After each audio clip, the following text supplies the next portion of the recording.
Өөрийнх нь үгийг дагсан хүн бүр ёр бусын амар тайван амьдралыг авах болно гэсэн ам үчгийг ертөнцийн эзэн өгчээ. Иймээс ийм амьдрал авах ёсгүй хүн гэсэн үнэлгээг ертөнцийн эзнээс авахыг хэмээн хүн бүр болгоомжиж үгийг нь бат дагах хэрэгтэй. Бидний одоогийн байдалд тэрхүү Египтээс чөлөөлөгдөн амьдарч агсан хүмүүсийн байдалтай төстэй тал бий. Тухайлбал ертөнцийн эзэн тансаг сайхан амьдралыг өгөхөөр тэдэнд амлсныхаа адил боломжийг бидэнд бас тавьж өгөв. Гэвч тэр хүмүүс үүнд нь итгээгүй учраас тэр сайхан үгт талаар болсон ажээ. Яагаад гэвэл зөвхөн итгэлтэй хүн тийм ёр бусын мөнхийн амар тайван амьдралыг авчиж чадна.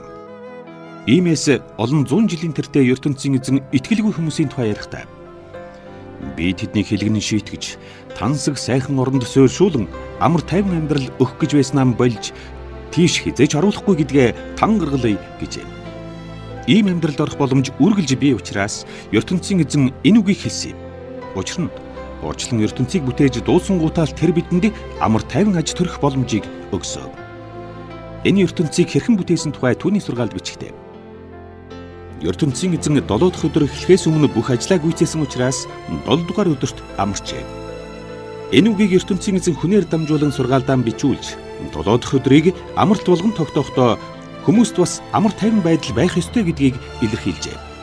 Харин ертөнцийн эзэн тэр хүмүүсийн тухай ярихдаа би тэднийг тансаг сайхан оронд суурьшуулан амар тайван аж төрүүлэх гэж байснаа болж үнээс хойш тийш оруулахгүй боллоо гэв.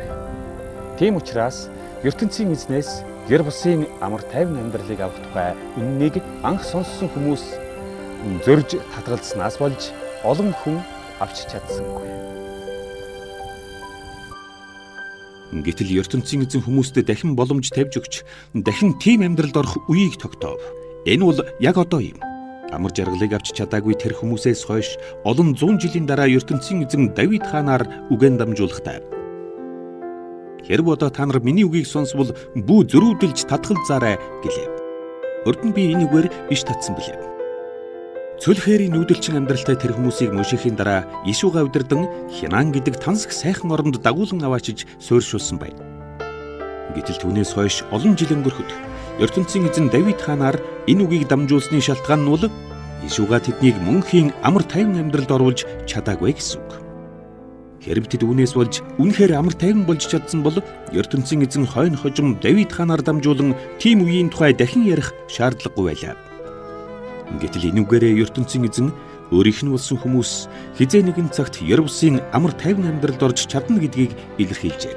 Үүнд ертөнцийн эзэн өөрөө орчлон ертөнцийг бүтээж дуусаад бүр мөсөн амарсан бол түүнтэй нэгдсэн хүмүүс бас ёр бусын амар тайван байдлыг хүлээн авч санаа сэтгэл нь бүр мөсөн тайвширч чадна. Иймээс өнөختний тэр хүмүүс шиг ертөнцийн эзний үгийг дагаагүйгээс болж шийтгүүлэн мөнхийн зовлонд орох тавилан бидний хэнд нь ч байх ёсгүй. Иймээс ч хүн бүр тэрхүү ёр бусын амар тайван байдалд орохыг хичээх ёстой. Харин бид хуурамч байдал гаргавал осолтой. Яагаад гэвэл ертөнцийн эзний үг ямар ч хүнд амьд бодиттой нөлөө үзүүлдэг. Хоёр талдаа эртээ хурц сэлэм хүний биед амархан нэвтэрдэг бол түүний үг хүний сэтгэлд ямар ч сэлэмтэй зүйрлэшгүй хурцаар нэвтрэн орж хүний оюун санаа сүнсийг болон үе мөчийн доторх чөмөг мэт нуугдсан далд бодлыг ч шалгаж бүх хүслийг нь нарийн чанд мэдж чадна. ертөнцийн эзнээс хинч юу ч нууж чадахгүй. Бүхнийг мэддэг түүний өмнө хожим хүн бүр амьдралаа шалгуулж зохих хариуцлага хүлээн авах нь зайлшгүй ажээ. ертөнцийн эзний ажлыг удирдан явуулдаг яруу алдарт тэргүүн бидний дээр бий. Энэ нь түүний хүү Есүс юм. Тэр одоо ертөнцийн эзэнтэй цуг бай. Иймээс түүний сургаалыг бат итгэн дагцгаая. Бидний төлөө ертөнцийн эзний ажлыг удирдан явуулдаг тэргүүн Есүс маань хүмүүс бидний хүч чадалгүй дорой байдлыг өөрийн биеэр итгэж үзсэн учраас биднийг ойлгож чадна. Бид нэр одоо янз бүрийн гим хэлхийг хичээдэг адгийн муурын сүнсэх түүнийг бас тал бүрээс нь шахаж үзсэн. Гэвч үүнд ганцхан чухал ялгаа бий. Есүс хизээч гим хийсэнгүй.